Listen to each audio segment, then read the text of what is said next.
ننګرهار والي سره د پاکستان قونسل ولیدل.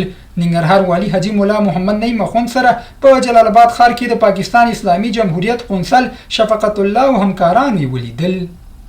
د ننګرهار مرستیال والي حصارک ولسوالۍ ته کاري سفر وکړ. د ننګرهار مرستیال والي مولوي عزیز الله مصطفی د یو شمېر مسؤلینو په ملتیا حصارک ولسوالۍ ته د کاري سفر په ترڅ کې مسؤلینو، قومي مشرانو او علما کرامو سره ولیدل.